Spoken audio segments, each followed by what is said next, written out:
Last lecture में आप लोगों को याद होगा कि हमने टीसीएस साइकिल का जो एक पूरा साइक्लिक पाथवे है उसमें देखा था कि टोटल 8 स्टेप्स आपके पास होते हैं, जिसमें लास्ट लेक्चर में हमने फर्स्ट 3 स्टेप्स को कवर किया था। ठीक है, अगर यहाँ पे हम लोग साथ साथ उन स्टेप्स को भी देखते जाएं कि कौन से स्टेप्स हमने लास्ट लेक्चर में कवर किए थे और कौन से स्टेप्स हम लोगों ने आज के लेक्चर में कवर करने हैं। पहले एक जनरल सा उसका ओवरव्यू लेंगे और उसके बाद हम लोग जो है वो स्ट्रक्चरल कंपैरिजन की तरफ जाएंगे। ठीक है, सो पहले इस तरह से देख लेते हैं कि प्रीवियस लेक्चर में हमने जो टीसीएस साइकिल का स्टार्ट लिया था उसमें फर्स्ट स्टेप या फर्स्ट रिएक्शन के बारे में ये चीज़ देखी थी कि इस रिएक्शन के अंदर आपके पास एक एंजाइम है and the name of this enzyme is citrate synthase. ठीक है, ये सिट्रेट सिंथेज किस किस्म का रिएक्शन कैटेलाइज करवाता है? अगर यहाँ पे आप साथ साथ लिखते जाएं तो क्लेजियन कंडेंसेशन। और क्लेजियन कंडेंसेशन में ये एक्चुअली करता क्या है, इसके अंदर आपके पास ये जो 2 कार्बन फ्रेगमेंट है जो कि इस टाइम प्रेजेंट है एसिटाइल कोएंजाइम ए में। ठीक है, ये एसिटाइल कोएंजाइम ए का स्ट्रक्चर और इसमें ये जो 2 कार्बन फ्रेगमेंट है इसको कोएंजाइम ए से ट्रांसफर करता है ऑक्सैलो एसीटेट पे। ठीक है, सो कोएंजाइम आपके पास रिलीज हो जाएगा इस स्टेप में और जो बाकी आपके पास 2 कार्बन फ्रेगमेंट है, this 2 carbon fragment will be transfer to the 4 carbon compound oxaloacetate और आपके पास प्रोडक्ट बनेगी एक 6 कार्बन इंटरमीडिएट जिसको आप क्या कहते हो कि दिस इज अ सिट्रेट। ठीक है, फर्दर जब हमने इस 2 कार्बन इंटरमीडिएट के स्ट्रक्चर को एक्सप्लोर किया था तो हमें ये पता चला था कि actually this 6 carbon intermediate contains 3 carboxylic acid groups. ठीक है, अगर यहाँ पे मैं इसका स्ट्रक्चर ड्रॉ करूँ 1 2 3, तो यहाँ पे इसके पास 3 कार्बोक्सिलिक एसिड ग्रुप्स अटैच होते हैं 6 कार्बन कंपाउंड में। ठीक है, 3 सब्सटीट्यूएंट्स हैं कार्बोक्सिलिक एसिड ग्रुप जिसमें से first and third carbon atoms इस तरह से हाइड्रोजन से कम्प्लीटली रिड्यूस हैं और जो मिडल कार्बन एटम है उस पर एक OH ग्रुप अटैच।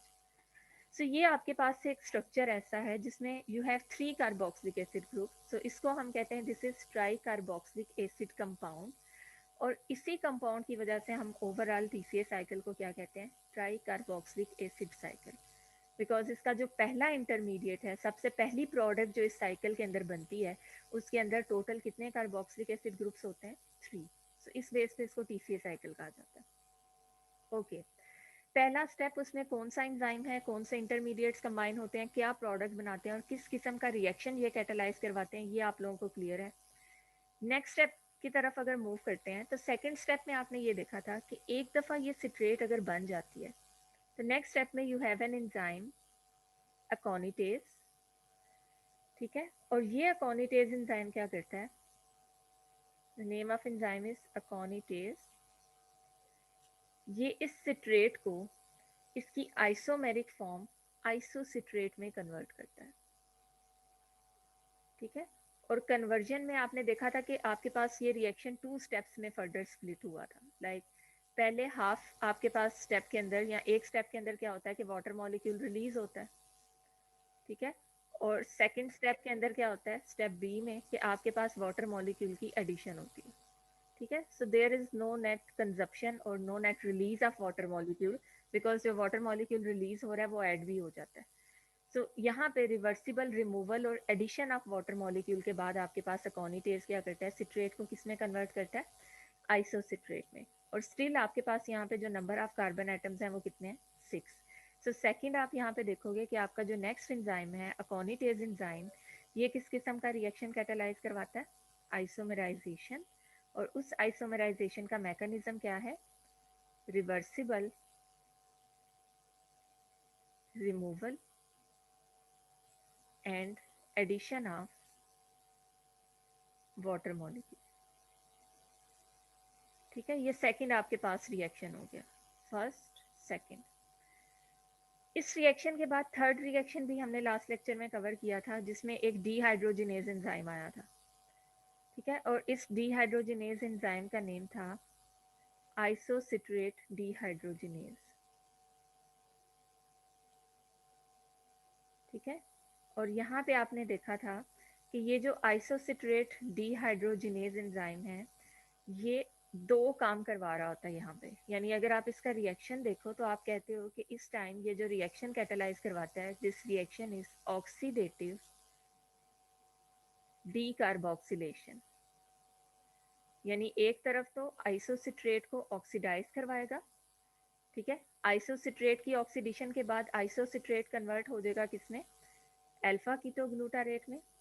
और यहाँ पे ये दो इवेंट्स कैटेलाइज करवा रहा है, एक तो ऑक्सीडेशन करवा रहा है विच मीन्स कि यहाँ से मॉलिक्यूलर हाइड्रोजन को रिलीज करवाता है, और वो मॉलिक्यूलर हाइड्रोजन एक्सेप्ट कर लेता है Na+, और रिड्यूस हो जाता है किसमें, NaDH में, ठीक है। तो ये आपके पास वो पहला स्टेप है, थर्ड स्टेप, जहाँ पे आपके पास जो है वो NaDH की प्रोडक्शन होती है, ठीक है। सो इसको इस तरह से हम हाईलाइट कर लेते हैं कि आपके पास TCA साइकिल में पहला NaDH जो है वो थर्ड स्टेप में आइसोसिट्रेट डीहाइड्रोजिनेस की एक्टिविटी की वजह से बनता है। और दूसरी तरफ मैं ये कह रही हूँ कि इन एडिशन टू ऑक्सीडेशन ये डी कार्बोक्सिलेशन रिएक्शन को भी कैटेलाइज करवाता है, विच मीन्स के यहाँ पे जो ऑक्सीडेशन है, this oxidation is coupled with D carboxylation, यानी ऑक्सीडेशन के साथ साथ यहाँ पे एक कार्बन डाइऑक्साइड का मॉलिक्यूल भी रिलीज होगा। सो अब जो आपके पास ये इंटरमीडिएट आता है अल्फा कीटोग्लूटारेट, इसमें नंबर ऑफ कार्बन एटम्स कितने रह जाएंगे, 5, ठीक है। सो आज का जो हमारा लेक्चर है जिसमें हमने फोर्थ स्टेप से स्टार्ट करना है, ये हम लोग फिर यहाँ पे जो है फोर्थ स्टेप में 5 कार्बन इंटरमीडिएट अल्फा कीटोग्लूटारेट से रिएक्शन को स्टार्ट करेंगे, ठीक है। पहले इसी तरह से थियोरेटिकली देख लेते हैं कि फिफ्थ स्टेप के अंदर कौन सा एंजाइम एक्ट करता है और क्या प्रोडक्ट बनाता है और किस किस्म का रिएक्शन होगा, उसके बाद हम स्ट्रक्चर्स की तरफ जाते हैं। तो this is step number 1, step 2, step 3 जो कि हमने लास्ट लेक्चर में कवर किए थे, और आज का जो हमारा लेक्चर है उसमें हम लोग स्टेप नंबर 4 को देखते हैं। ओके, स्टेप 4 में अगेन आपके पास एक डीहाइड्रोजिनेज एंजाइम है, and the name of this dehydrogenase enzyme is alpha ketoglutarate dehydrogenase, यानी ये अल्फा कीटोग्लूटारेट की डिहाइड्रोजनेशन करवाएगा, इसको ऑक्सीडाइज करवाएगा। और यहाँ पे भी आपके पास जो कैटालिटिक मैकेनिज्म है बच्चों, ये वही मैकेनिज्म है जो कि प्रीवियस डिहाइड्रोजनेज का था, and this is oxidative decarboxylation. So TCA cycle में आप थर्ड और फोर्थ दोनों स्टेप्स के अंदर एक ही रिएक्शन मैकेनिज्म को देख रहे हो। इट मीन्स कि यहाँ पे भी आपके पास जो है वो प्रोडक्ट, उस प्रोडक्ट के अंदर एक NaDH प्रोड्यूस होगा, ठीक है। ऑक्सीडेशन ऑफ अल्फा कीटोग्लूटारेट के बाद जो हाइड्रोजन रिलीज होंगे वो हाइड्रोजन Na+ एक्सेप्ट करेगा और NaDH में कन्वर्ट हो जाएगा। और चूंकि यहाँ पे ऑक्सीडेशन डी कार्बोक्सिलेशन इवेंट के साथ कपल्ड है, सो इस केस में भी आपके पास एक कार्बन डाइऑक्साइड का मॉलिक्यूल क्या होगा, प्रोड्यूस होगा। और फाइनल जो आपके पास प्रोडक्ट आएगी, this product is succinyl coenzyme A. इसका मतलब है कि इस रिएक्शन में, थर्ड और फोर्थ रिएक्शन में डिफरेंस क्या है कि इस स्टेप में एक कोएंजाइम ए का मॉलिक्यूल यूज होता है, ठीक है। यहाँ पे आपके पास कोएंजाइम ए जो है वो प्रोडक्ट में नजर आ रहा है ना, इट मीन्स कि यहाँ पे कोएंजाइम ए यूज हुआ है, ठीक है। सो ये 3 स्टेप्स आप लोगों ने यहाँ पे माइंड में रखने हैं, और इनको माइंड में रखते हुए हम लोग जो है वो इस रिएक्शन को इन डिटेल देखते हैं कि एक्चुअली किस तरह से अल्फा कीटोग्लूटारेट जो है वो सुक्सिनाइल कोएंजाइम ए में कन्वर्ट होता है with the help of enzyme alpha ketoglutarate dehydrogenase. इस रिएक्शन को स्टार्ट करने से पहले आप लोगों ने अपने माइंड में एक चीज रखनी है, और वो क्या पॉइंट है कि जो एंजाइम यहाँ पे यूज होगा अल्फा कीटोग्लूटारेट डीहाइड्रोजिनेज, ये एंजाइम फंक्शनली एनालोगस है एक और एंजाइम के, and the name of this enzyme is PDH complex, pyruvate dehydrogenase complex. यानी अल्फा कीटोग्लूटारेट और पायरोवेट डीहाइड्रोजिनेज कॉम्प्लेक्स का जो रिएक्शन है वो ऑलमोस्ट सिमिलर रिएक्शन है, एक ही रिएक्शन के थ्रू ये अपने सबस्ट्रेट्स को क्या करती हैं, डील करती हैं। सो अगर अब आप लोग first of all pyruvate dehydrogenase का जो रिएक्शन था उसको एक दफ़ा रिवाइज कर लो, तो उन्हीं स्टेप्स को, उन्हीं पॉइंट्स को माइंड में रखते हुए आप लोग अल्फा कीटोग्लूटारेट डीहाइड्रोजिनेज का रिएक्शन भी समझ सकते हो। सो मैं पहले यहाँ पे PDH का रिएक्शन, पायरोवेट डीहाइड्रोजिनेज कॉम्प्लेक्स का रिएक्शन ड्रॉ करूंगी, ताकि आप लोग उसको कंपेयर करते हुए या उन्हीं प्रिंसिपल्स को अप्लाई करते हुए अल्फा कीटोग्लूटारेट डीहाइड्रोजिनेज का जो रिएक्शन है वो भी लिख सको। सो पायरोवेट का आप लोगों ने ये रिएक्शन जब पढ़ा था, तो आपने ये देखा था कि पायरोवेट इटसेल्फ एक 3 कार्बन कंपाउंड है, ठीक है। ये पायरोवेट का स्ट्रक्चर है। और जब ये माइटोकॉन्ड्रियल मैट्रिक्स में एंटर होती है फ्रॉम साइटोसोल, जहाँ पे ये प्रोड्यूस होती है ग्लाइकोलिसिस के दौरान, जैसे ये माइटोकॉन्ड्रियल मैट्रिक्स में एंटर होती है तो वहाँ पे एक एंजाइम है, and this enzyme is actually an enzymatic complex pyruvate dehydrogenase complex, जिसके पास फर्दर 3 एंजाइमेटिक एक्टिविटीज होती हैं, E1, E2 एंड E3, ठीक है। और आपने ये चीज़ देखी थी कि इस रिएक्शन को मैंने जब आप लोगों को करवाया था तो वहाँ पे मैंने ये चीज़ बताई थी कि जैसे ही पायरोवेट E1 के पास आती है तो फर्स्ट ऑफ ऑल एक आपके पास जो कार्बन है वो in the form of carbon dioxide release होती है, ठीक है। तो यहाँ पे भी आपके पास ये वाली जो टर्मिनल कार्बन एटम है ये in the form of carbon dioxide release हो जाती है, ये आप प्रोडक्ट में लिखोगे यहाँ पे कार्बन डाइऑक्साइड।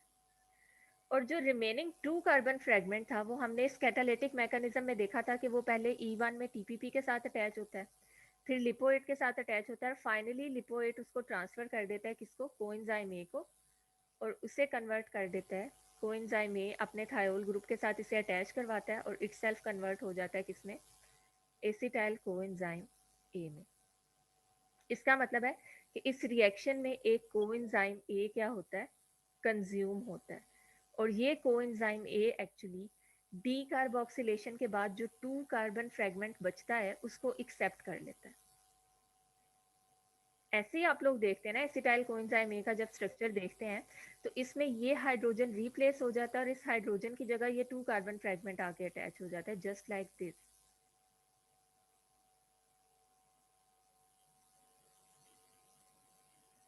ठीक है। सो अब ये जो आपके पास एसिटाइल कोएंजाइम ए इस केस में यहाँ पे बना है, दिस एसिटाइल कोएंजाइम ए, ये एक्चुअली किस वजह से बना है, किस तरह से बना है, बिकॉज यहाँ पे डी कार्बोक्सिलेशन के बाद जो 2 कार्बन फ्रेगमेंट बचा था उस 2 कार्बन फ्रेगमेंट को फौरी तौर पे एक्सेप्ट करने के लिए आपके पास एक कोएंजाइम था, and the name of this coenzyme is coenzyme A, ठीक है। सो इस तरह से कोएंजाइम ए इस रिएक्शन में यूज हो जाता है। दूसरी तरफ आप लोगों को याद होगा कि हमने रिएक्शन में ये चीज़ देखी थी कि इस एंजाइम को वापस उसकी ओरिजिनल कंडीशन में, ओरिजिनल फॉर्म में रीस्टोर करने के लिए एक NAD+ यूज होता है, ठीक है।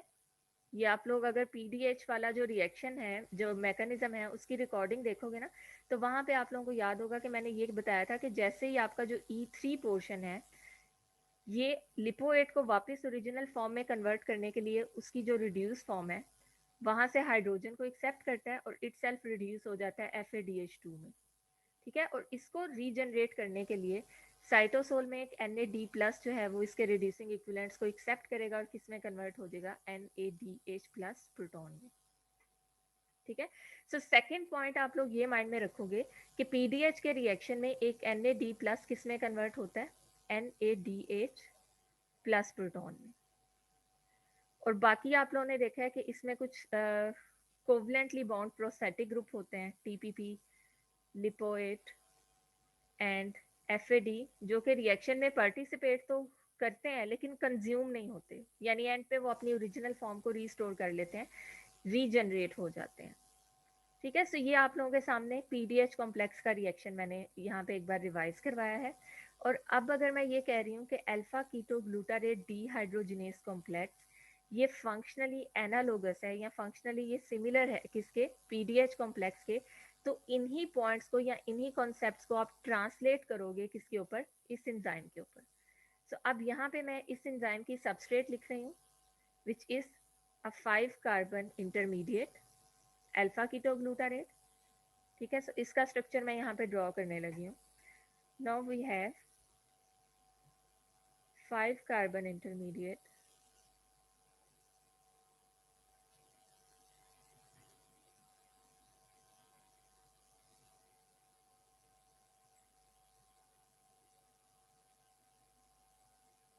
ठीक है, अल्फा कीटो ग्लूटारेट।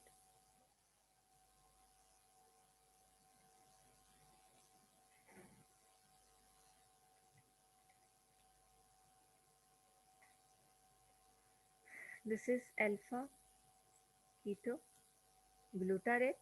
और अब आपके पास जो एंजाइम इसके ऊपर वर्क करने जा रहा है, the name of this enzyme is alpha keto glutarate dehydrogenase.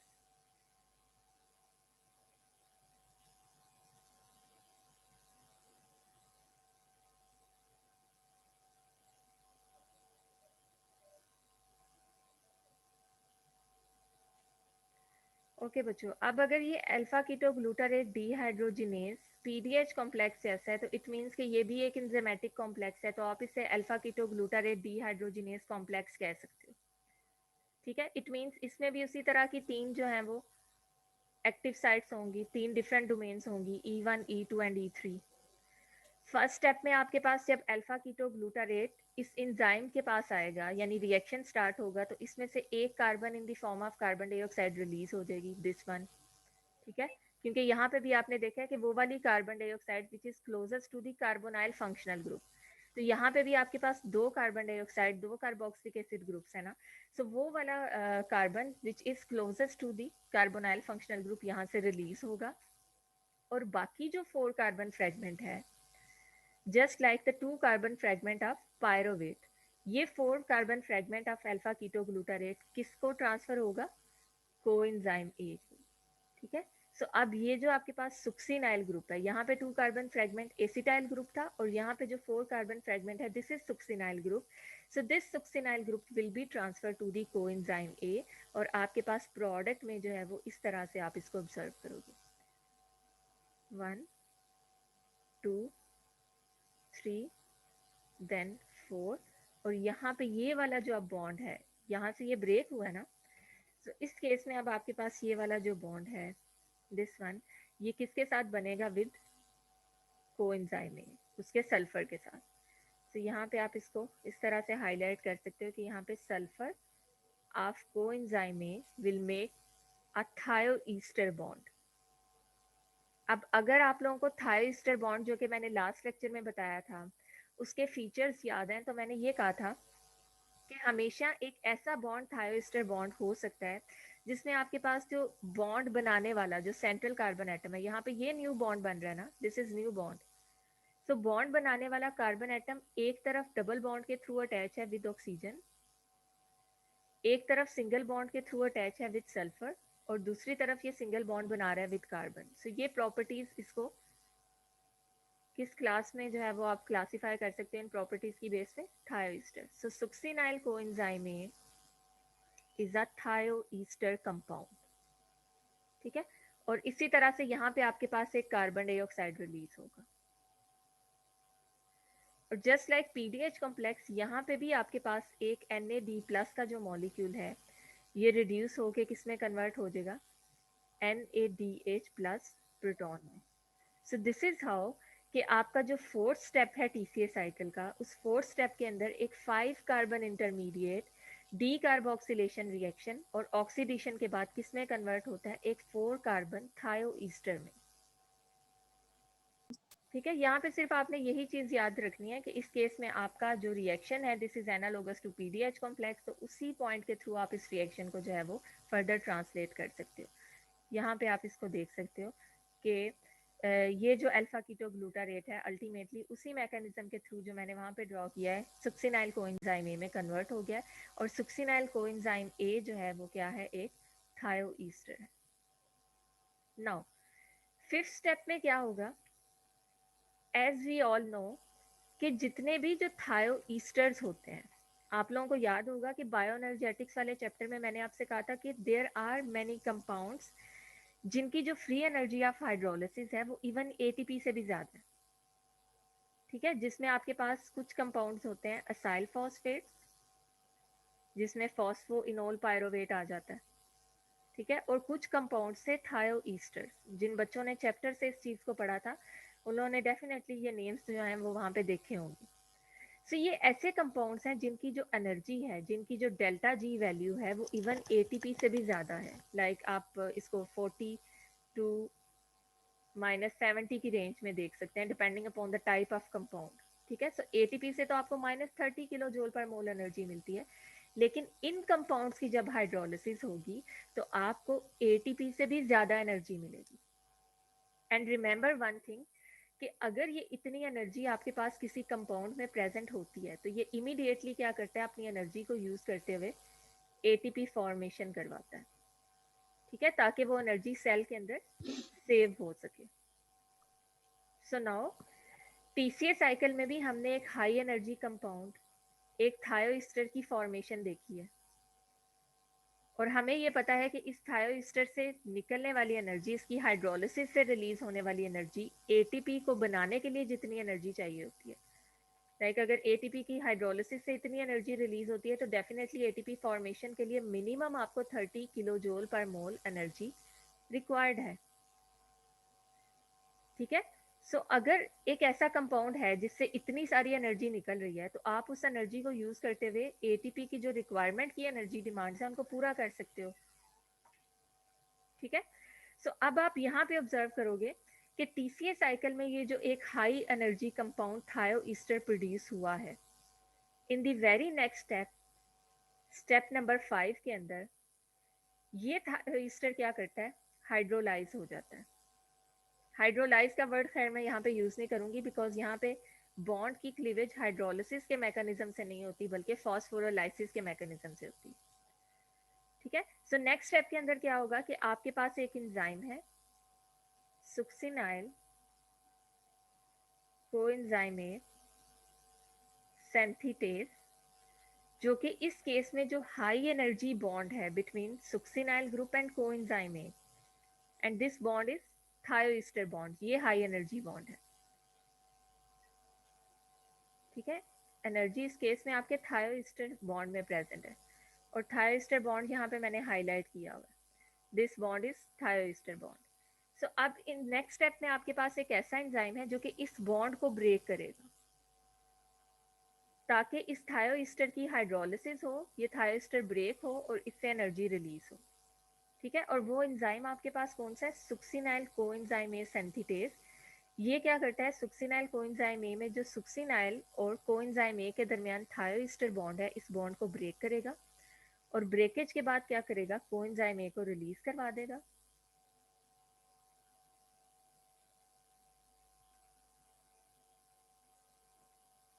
Coenzyme A आपके पास यहाँ से रिलीज हो जाएगी, और जो बाकी आपके पास सुक्सिनाइल ग्रुप है वो किस में कन्वर्ट हो जाएगा, into the succinate. Again number of carbon atoms अभी भी इसमें 4 ही हैं, लेकिन मैंने अभी आप लोगों से एक चीज़ कही है कि जब भी इस थायोस्टर बॉन्ड की क्लीवेज होगी तो उस बॉन्ड ब्रेकेज से एनर्जी रिलीज होती है, और उस एनर्जी को यूज़ करते हुए सेल क्या करता है, एटीपी या किसी हाई एनर्जी फॉस्फेट कंपाउंड की फॉर्मेशन करवाता है। तो यहाँ टीसीए साइकिल में आप ऑब्जर्व करोगे कि इस स्टेप में, स्टेप नंबर 5 में एक जीडीपी का मॉलिक्यूल किस में कन्वर्ट हो जाता है, जीटीपी में। सो वो एनर्जी जो इस बॉन्ड के ब्रेक होने से रिलीज हुई है वो कहीं वेस्ट नहीं होगी, बल्कि वो एनर्जी इस एंडरगोनिक प्रोसेस को फेवरेबल बनाने में यूज हो जाएगी, यानी जीडीपी को किस में कन्वर्ट करने में यूज होगी, जीटीपी में कन्वर्ट करना शुरू कर देगी। सो ये आपके पास, आप कह लें कि टीसीए साइकिल का एक ऐसा स्टेप है, स्टेप नंबर 5, जिसमें आपके पास एक हाई एनर्जी कंपाउंड की फॉर्मेशन होती है, जीटीपी की फॉर्मेशन होती है, और ये फॉर्मेशन एक्चुअली होती किस मैकेनिज्म से है, by cleavage of a thioester compound, and the name of this thioester compound is succinyl coenzyme A, जो कि प्रीवियस स्टेप, स्टेप नंबर 4 में प्रोड्यूस हुआ था। ओके, अब हम देखते हैं स्टेप नंबर 5 को। एंड इन दिस स्टेप आप लोगों को, जैसे मैंने पहले बताया है कि सुक्सिनाइल कोएंजाइम है, अगर इसका हम लोग उसी तरह से स्ट्रक्चर जैसे प्रीवियस प्रैक्टिस करते रहे हैं खुद से ड्रॉ करें, तो आपके पास ये 4 कार्बन कंपाउंड था ना,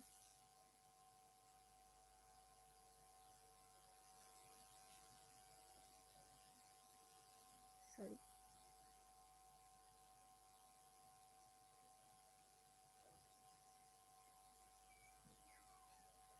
ये 4 कार्बन कंपाउंड था जिसने प्रीवियस स्टेप में थायो ईस्टर बॉन्ड बनाया था, किसके साथ? कोएंजाइम ए के साथ। ठीक है, तो ये आपके पास है सुक्सिनाइल कोएंजाइम ए का structure. And now in step number 5 आपके पास क्या होगा? There is an enzyme succinyl coenzyme A synthetase enzyme. बच्चों ये चीज़ माइंड में रखिएगा कि आपके जो सेंथिटेज एंजाइम्स हैं, ये ऐसे एंजाइम्स होते हैं जो कि लिंक्ड होते हैं with any high energy compound, ATP, GTP, या फिर आपके पास सीटीपी। ठीक है, यानी इनकी या तो बॉन्ड फॉर्मेशन, ये रिएक्शन आपके पास रिवर्सिबल रिएक्शन है, यानी या तो ये एटीपी, जीटीपी, सीटीपी इन मॉलिक्यूल्स को, हाई एनर्जी फॉस्फेट कंपाउंड्स को या तो यूज करते हैं या फिर इनको बनाने के लिए यूज होते हैं। ठीक है, सो सेंथिटेज ऐसे एंजाइम्स हैं जो कि कार्बन कार्बन बॉन्ड फॉर्मेशन या फिर carbon carbon carbon sulphur in bonds को क्लीव करने के लिए या तो एटीपी जीटीपी वगैरह को कंज्यूम करते हैं या उनको बना देते हैं। लाइक बॉन्ड की क्लीवेज से जो एनर्जी रिलीज होगी, उस एनर्जी को यूज करते हुए ये इन कंपाउंड्स की या तो फॉर्मेशन कर सकते हैं या फिर क्या करते हैं कि इनसे एनर्जी को लेते हुए, इनकी एनर्जी को यूज करते हुए न्यू बॉन्ड फॉर्मेशन करवा सकते हैं। ठीक है, ऐसे एंजाइम्स को क्या कहते हैं? सेंथिटेज एंजाइम। सो हमेशा जहाँ पे भी सेंथिटेज एंजाइम आपको लिखा हुआ मिलेगा किसी भी रिएक्शन के अंदर, उसमें डेफिनेटली एटीपी, जीटीपी या सीटीपी की पार्टिसिपेशन भी जरूर बताई होगी। ठीक है, सो ये पॉइंट आप लोगों ने अपने पास नोट रखना है। नाउ इस रिएक्शन में एक्चुअली होता क्या है कि जैसे मैंने पहले बताया है कि आपका एक तो ये बॉन्ड ब्रेक होगा, दिस थायोस्टर बॉन्ड, इसकी हाइड्रोलिसिस होगी, नॉट हाइड्रोलिसिस, इसकी क्लीवेज होगी, और क्लीवेज के बाद आपके पास यहाँ पे को enzyme A as it is product में आ जाएगा। ठीक है, को इंजाइम ए की यहाँ से बॉन्ड के ब्रेक होने के बाद आपके पास ये जो 4 कार्बन फ्रेगमेंट है, this 4 carbon fragment will be released as it is. ठीक है, अब ये ऑक्सीडाइज होके कार्बोक्सिलेट ग्रुप की वैलेंसी को अडॉप्ट करेगा और अल्टीमेटली आपके पास यहाँ पे सुक्सिनेट प्रोड्यूस होगा, दिस। सो ये बॉन्ड जैसे ही हाइड्रोलाइज हुआ, दिस 4 कार्बन कंपाउंड, ये सुक्सिनेट, और यहाँ पे आपके पास कोएंजाइम ए रिलीज हो गया। और जो एनर्जी यहाँ पे इस बॉन्ड के अंदर प्रेजेंट थी, इस थायो ईस्टर बॉन्ड के अंदर प्रेजेंट थी, उस एनर्जी को यूज करते हुए एक जीडीपी का मॉलिक्यूल रिएक्ट करेगा इनऑर्गेनिक फॉस्फेट के साथ और प्रोड्यूस करेगा एक हाई एनर्जी जीटीपी मॉलिक्यूल। ठीक है, अगर इस एंजाइम का थोड़ा सा हम कैटालिटिक मैकेनिज्म देखें, जैसे मैं आप लोगों को बार बार ये कह रही हूँ कि यहाँ पे जो बॉन्ड की क्लीवेज होनी है वो किस मैकेनिज्म के थ्रू होनी है? फॉस्फोरोलाइसिस के मैकेनिज्म के थ्रू। सो लेट्स सी कि किस तरह से सुक्सिनाइल कोएंजाइम ए सिंथेटेज फॉस्फोरोलाइसिस के मैकेनिज्म को अडॉप्ट करते हुए सुक्सिनाइल कोएंजाइम ए की प्रोडक्शन, सॉरी सुक्सिनेट की जो है वो प्रोडक्शन करवाता है। तो यहाँ पे आप देख सकते हैं इस डायग्राम में कि this is the enzyme succinyl coenzyme A synthetase, जिसकी एक्टिव साइट में एक हिस्टिडीन जो है ये हाईलाइट करके दिखाया गया है। अब पहले स्टेप के अंदर क्या होता है कि आपका ये एंजाइम जैसे ही अपनी सबस्ट्रेट सुक्सिनाइल कोएंजाइम ए को एक्सेप्ट करता है, उसके साथ बाइंड करता है, ये सबस्ट्रेट आके एंजाइम की बाइंडिंग साइट या एक्टिव साइट के साथ अटैच होती है, so in the same moment आपके पास एक इनऑर्गेनिक फॉस्फेट जो कि इस टाइम सेल के माइटोकॉन्ड्रियल मैट्रिक्स में है, वहां से एक इनऑर्गेनिक फॉस्फेट आएगा, and by using this inorganic phosphate ये जो बॉन्ड है thioester bond between this carbonyl carbon and this thiol group, इसकी क्लीवेज होगी। ठीक है, सो इनऑर्गेनिक फॉस्फेट इस कोएंजाइम ए को रिलीज करवा देगा, स्पेयर करवा देगा, और उसकी जगह ये फॉस्फेट खुद अटैच हो जाएगा। सो अब आपके पास यहाँ पे जो सुक्सिनाइल ग्रुप है, this is not succinyl coenzyme A because coenzyme A यहाँ से रिलीज हो चुका है, this is succinyl phosphate intermediate जो कि एंजाइम के साथ अटैच है।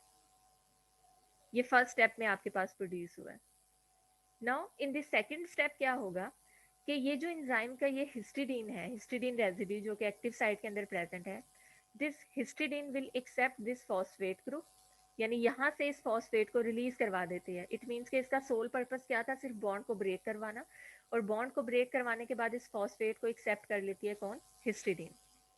सो जो रिमेनिंग 4 कार्बन फ्रेगमेंट है सुक्सीनेट, ये रिलीज हो जाएगा एज अ प्रोडक्ट, और जो फॉस्फेट ग्रुप है ये हिस्टिडीन के साथ अटैच हो जाएगा. नाउ एंजाइम जो है वो फॉस्फोराइलेटेड नहीं रह सकता, बिकॉज हमें पता है कि किसी भी केमिकल रिएक्शन को कैटेलाइज करवाने के बाद एंड पे एंजाइम अपनी ओरिजिनल फॉर्म को रीस्टोर करता है.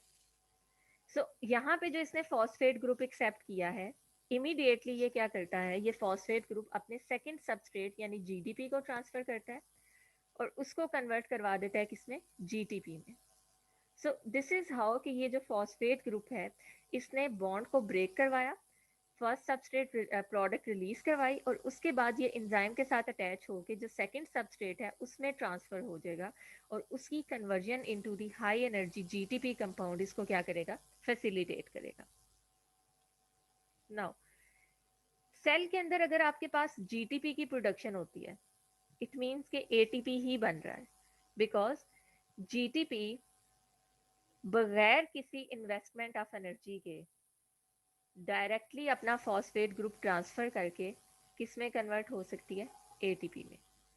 यानी अगर इस टाइम सेल का जो एटीपी पूल है ये कम है और एडीपी की कंसंट्रेशन ज़्यादा है, तो जीटीपी अपना फॉस्फेट ग्रुप इसको ट्रांसफर करके इस कंसंट्रेशन को वापस क्या कर सकता है, रिप्लेनिश कर सकता है, इसको वापस मेंटेन कर सकता है. So conversion of GTP into ATP is a process जिसमें किसी किस्म की कोई एनर्जी कंज्यूम नहीं हो रही होती. सो अब हम चलते हैं नेक्स्ट स्टेप की तरफ, विच इज स्टेप नंबर 6. और स्टेप नंबर 6 में एक्चुअली क्या होता है, अगेन आपके पास एक डीहाइड्रोजिनेज है, and the name of this dehydrogenase is succinate dehydrogenase. ठीक है, and this succinate dehydrogenase is linked with FAD+, यानी ये succinate को ऑक्सीडाइज करवाएगा, उसमें से मॉलिक्यूलर हाइड्रोजन को रिमूव करवाएगा, और वो मॉलिक्यूलर हाइड्रोजन ट्रांसफर कर देगा किसको, FAD को. FAD रिड्यूस हो जाएगा इनटू दी FADH2, और मॉलिक्यूलर हाइड्रोजन के रिलीज होने के बाद इस कंपाउंड की ऑक्सीडेशन के बाद सुक्सीनेट इटसेल्फ किस में कन्वर्ट हो जाएगा, फ्यूमारेट में. ठीक है, सो ये आपके पास थर्ड डीहाइड्रोजिनेज है जो कि आप टीसीए साइकिल में ऑब्जर्व कर रहे हो. इससे पहले डीहाइड्रोजिनेजेस आपने स्टेप नंबर 3 और स्टेप नंबर 4 में देखे थे. Now third dehydrogenase step number 6 में आएगा, और यहाँ पे आप देख रहे हो कि दिस टाइम आपके पास जो इलेक्ट्रॉन एक्सेप्टर है this is different from these two dehydrogenases. यहाँ पे Na+D+ था और यहाँ पे Fa. ओके, अब इस स्टेप को थोड़ा सा हम लोग डिटेल में देखते हैं, और उसके बाद मैं इसका जो एक इंटरेस्टिंग पॉइंट है वो आप लोगों के साथ शेयर करती हूँ. ये तो सब लोगों को पता है कि ये reaction with in mitochondrial matrix हो रहा है. ठीक है, माइटोकॉन्ड्रियल मैट्रिक्स में टीसीए साइकिल ऑपरेट हो रहा है. सपोज यहाँ पे एसिटाइल कोएंजाइम ए एंटर हुआ था, इसने टीसीए साइकिल को स्टार्ट किया था, और इसको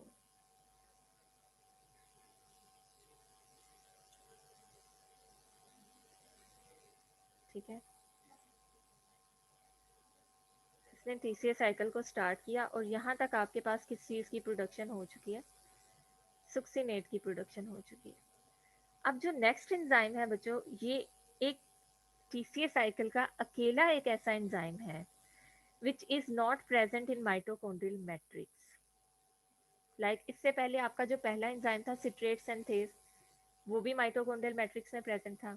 देन अकोनिटेज था, अकोनिटेज भी माइटोकॉन्ड्रियल मैट्रिक्स में प्रेजेंट था. अकोनिटेज के बाद आपके पास दो डीहाइड्रोजिनेजेस थे, isocitrate dehydrogenase and alpha ketoglutarate dehydrogenase. Then आपने सुक्सिनाइल कोएंजाइमेज सिंथेटेज एंजाइम को देखा है.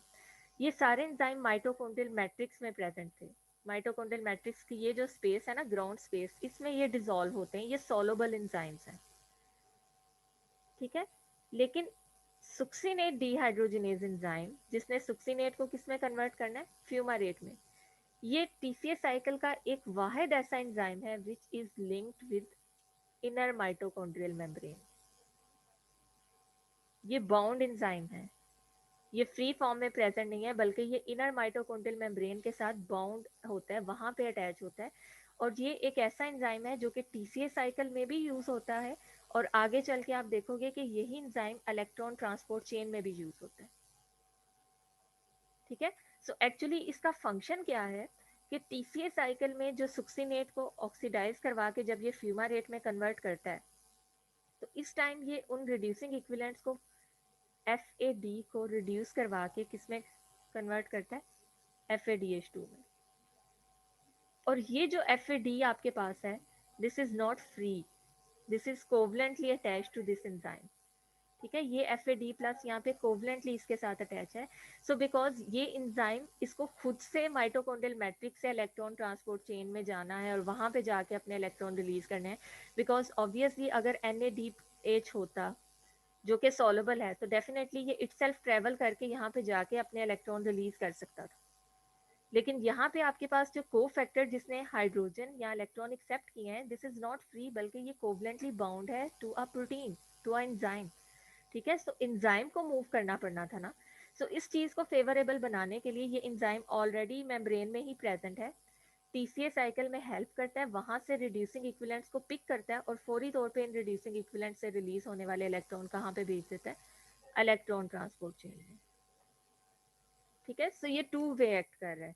टीसीए साइकिल में इस रिएक्शन को फैसिलिटेट करता है और वहां से निकलने वाले इलेक्ट्रॉन और हाइड्रोजन को कहाँ पे लेके चला जाता है, इलेक्ट्रॉन ट्रांसपोर्ट चेन में। सो अब इस रिएक्शन को हम लोग देखते हैं इन डिटेल कि आपके पास किस तरह से ये सुक्सिनेट को फ्यूमारेट में कन्वर्ट करता है। अब सुक्सिनेट का स्ट्रक्चर सब स्टूडेंट्स को समझ में आ गया होगा कि इसमें total number of carbon atoms 4 हैं, और दोनों जो आपके पास टर्मिनल पोजीशंस हैं इन पे कार्बोक्सिलिक एसिड ग्रुप है और सेंट्रल आपके पास मिथाइलिन ग्रुप्स हैं। ठीक है, इनको इस तरह से हम लोग हाईलाइट कर लेते हैं कि इधर भी 2 हाइड्रोजन्स हैं और यहाँ पे भी आपके पास जो है वो 2 हाइड्रोजन्स हैं। Now in the next step, in step number 6, आपके पास एक ऐसा एंजाइम है which is a dehydrogenase enzyme. ठीक है, सक्सिनेट डीहाइड्रोजिनेज एंजाइम। और मैंने ये चीज बताई है कि this enzyme is a bound enzyme, और ये कहाँ पे बाउंड होता है, इनर माइटोकॉन्ड्रियल मेम्ब्रेन के साथ। ठीक है, सो ये बाउंड फॉर्म में ही बस रिएक्शन को फैसिलिटेट करवाने के लिए यहाँ पे क्या करेगा, FAD प्लस अपना यूज करेगा। ठीक है, सो दिस टाइम आपके पास ये जो फ्लेवोप्रोटीन है, दिस सुक्सिनेट डीहाइड्रोजिनेज, इसे फ्लेवोप्रोटीन मैंने इसलिए कहा है क्योंकि इसके साथ FAD प्लस बाउंड फॉर्म में प्रेजेंट है। ये डीहाइड्रोजिनेज है, तो इट मीन्स के जैसे बाकी डीहाइड्रोजिनेसिस मॉलिक्यूलर हाइड्रोजन को रिलीज करवाते हैं, तो डेफिनेटली ये भी क्या करेगा, मॉलिक्यूलर हाइड्रोजन को रिलीज करवाएगा, 1 hydrogen from this carbon and second hydrogen from this carbon. ठीक है, और ये मॉलिक्यूलर हाइड्रोजन, ये एंजाइम अगर इस स्पीशी को ऑक्सीडाइज कर रहा है तो डेफिनेटली इसको यूज करेगा किसी दूसरी स्पीशी को रिड्यूस करने के लिए। तो ये मॉलिक्यूलर हाइड्रोजन एक्सेप्ट किसने करने हैं, FAD प्लस ने, और इसने किसमें कन्वर्ट हो जाना है, FADH2 में। ठीक है, और पीछे जो आपके पास सुक्सिनेट है, ये सुक्सिनेट इस मॉलिक्यूलर हाइड्रोजन के रिलीज होने के बाद किसमें कन्वर्ट हो जाएगी, इनटू दी फ्यूमारेट, जिसमें आप इस तरह से ये ट्रांस डबल बॉन्ड की जो प्रेजेंस है इसको ऑब्जर्व करोगे। So now succinate is converted into fumarate. ठीक है, ये आपके पास 6 स्टेप है जिसको आप यहाँ पे देख सकते हो। ठीक है, और यहाँ पे आप लोगों ने एक और पॉइंट माइंड में रखना है कि अगर किसी भी स्टेप के ऊपर, नॉर्मली यहाँ पे सिर्फ इसी रिएक्शन के ऊपर इस चीज़ को इसलिए हाईलाइट किया गया बिकॉज इसका जो इनहिबिटर है वो डेफिनेटली नॉन इनहिबिटर है एक।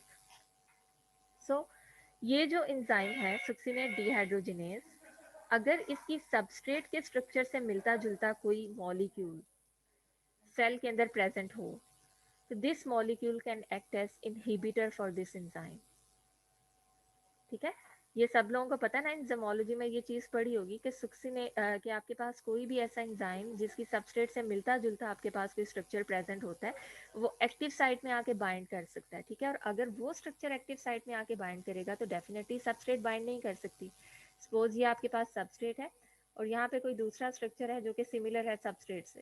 ठीक है, सो अगर ये यहाँ पे बाइंड कर गया तो definitely there is no space for the binding of substrate, so chemical reaction रुक सकता है। So इस तरह की इनहिबिशन को आप क्या कहते हो? This is competitive inhibitor because these two similar molecules are competing for a same site जिस पे उन्होंने बाइंड करना है।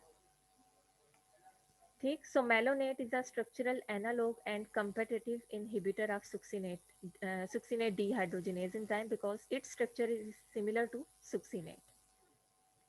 ठीक है, इसकी सबस्ट्रेट जैसा ही इसका स्ट्रक्चर है। सो ये इस एंजाइम को आप कह लें कि उसकी एक्टिव साइट को जो है वो डॉज करता है कि यहाँ पे मेलोनेट नहीं बल्कि सुक्सीनेट प्रेजेंट है, बट एक्चुअली वो क्या है? एक inhibitor malonate.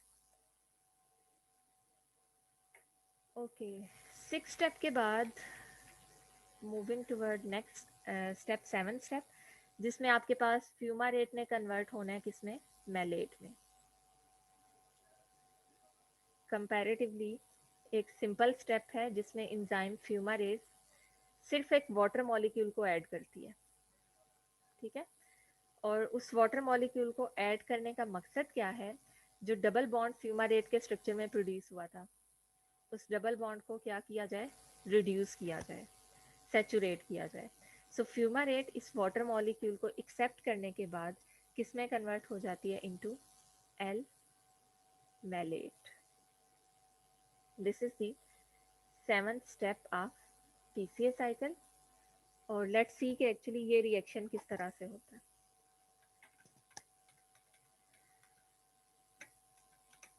Okay, 7th step के अंदर अब एक्चुअली होगा क्या कि आपके पास जो फ्यूमारेट प्रीवियसली प्रोड्यूस हुआ है उसका स्ट्रक्चर अगर हम यहाँ पे ड्रॉ करते हैं,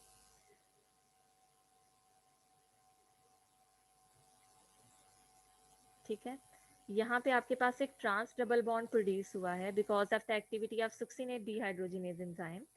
और नेक्स्ट स्टेप में आपके पास एक ऐसा एंजाइम है जो कि इस डबल बॉन्ड को रिड्यूस कर सकता है, इस डबल बॉन्ड को वापस सैचुरेट कर सकता है by adding a water molecule. ठीक है, सो डेफिनेटली यहाँ पे वाटर मॉलिक्यूल की एडिशन किस तरह से होगी कि किसी एक कार्बन के ऊपर ये OH ग्रुप, वाटर के जो दो कंपोनेंट्स हैं, अगर इस बॉन्ड को ब्रेक करना है, डबल बॉन्ड को सिंगल बॉन्ड में कन्वर्ट करना है, तो यहाँ पे किसी एक पोजीशन पे हाइड्रोजन और दूसरी पोजीशन पे हाइड्रोक्साइल ग्रुप अटैच हो सकता है। ठीक है, सो इस तरह से वाटर मॉलिक्यूल की एडिशन के बाद आपके पास जो ये स्ट्रक्चर है फ्यूमारेट का, this structure will be converted into maleate.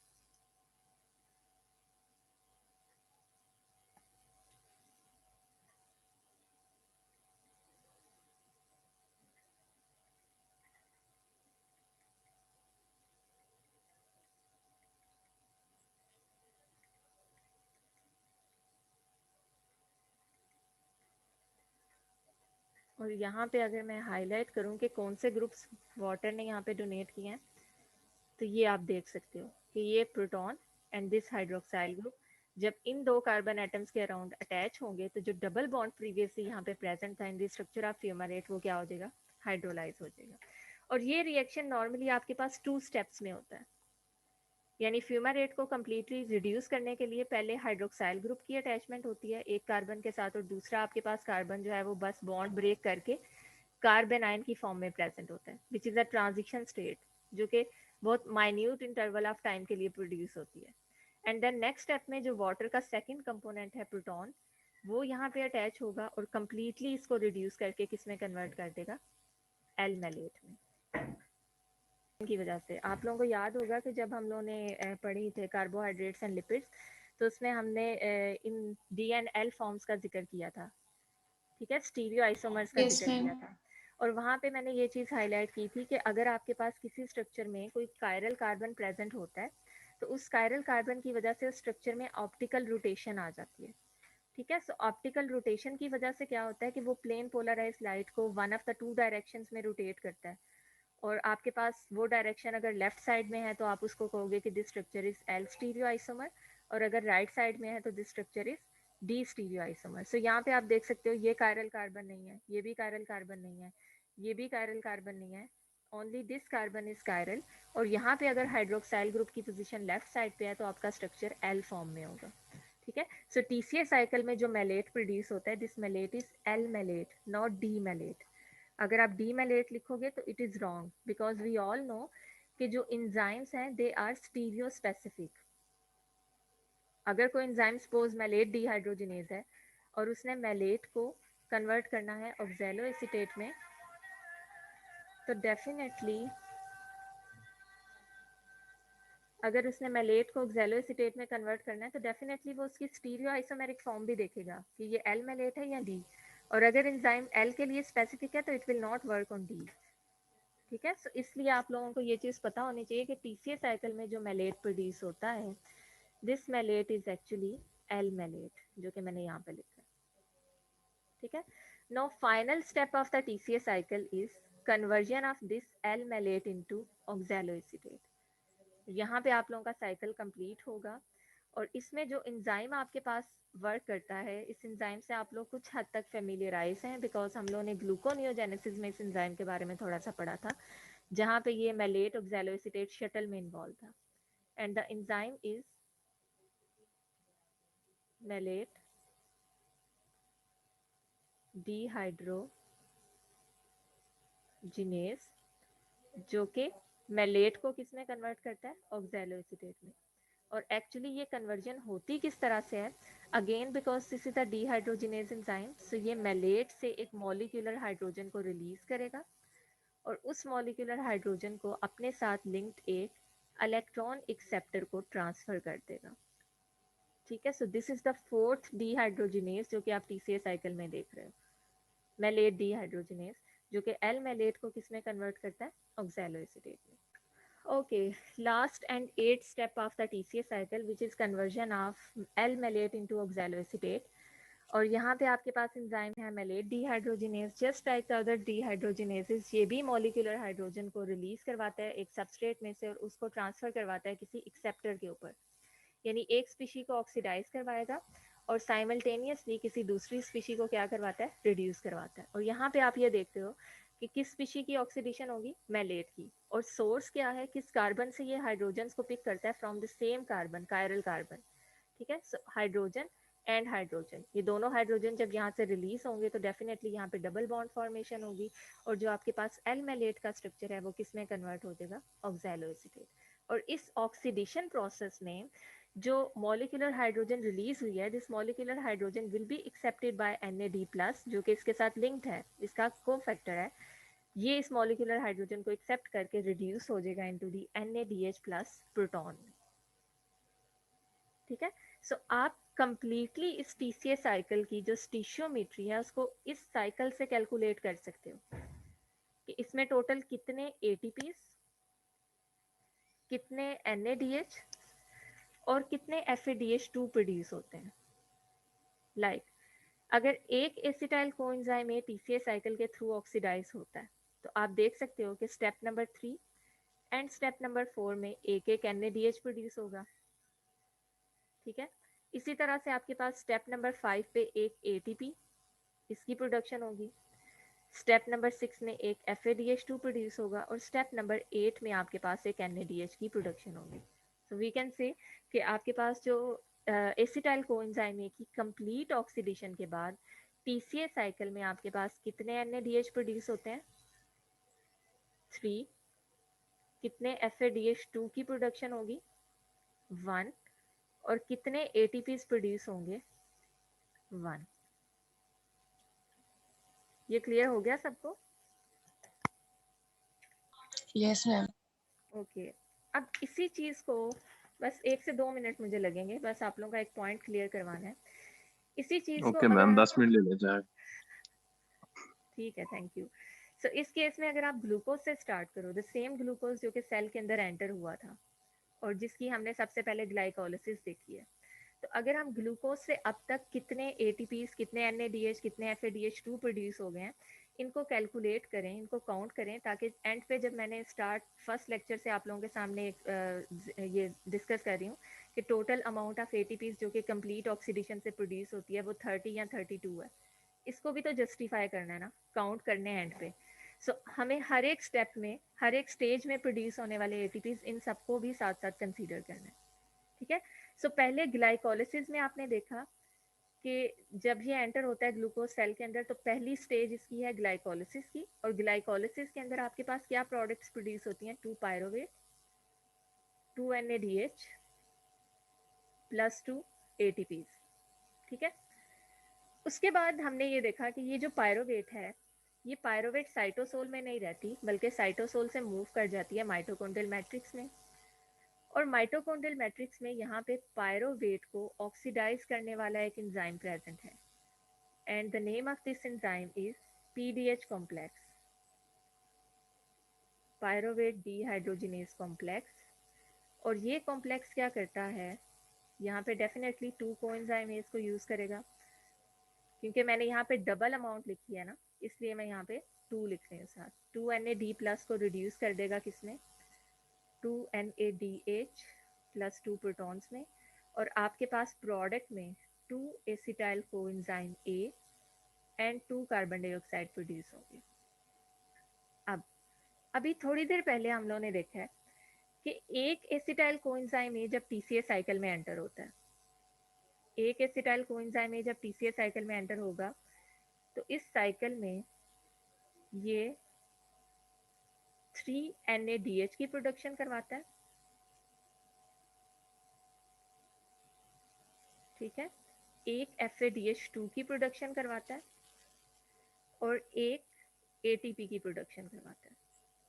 So obviously अगर 2 एसिटाइल कोएंजाइम ए होंगे, तो आफ्टर TCA साइकिल आपके पास कितने NADH बनेंगे, 6। FADH2 कितने बनेंगे, 2। और ATPs कितने बनेंगे, 2। सो अभी तक आपके इस ग्लूकोज की ऑक्सीडेशन से आपके पास सेल में टोटल कितने NADH, कितने FADH2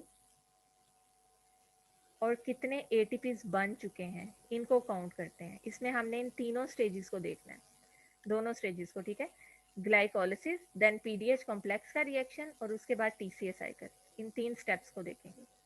तो बच्चों ये मेरे साथ काउंट कीजिएगा।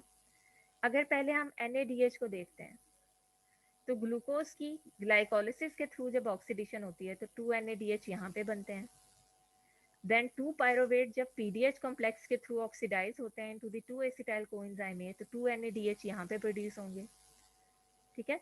और जब ये 2 acetyl coenzyme A TCA cycle के थ्रू ऑक्सीडाइज होंगे, तो 6 NADH की प्रोडक्शन यहाँ पे होगी।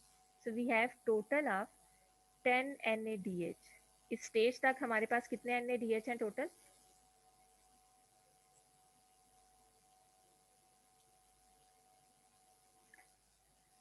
जी क्लास टोटल कितने NADH हैं मैम 10।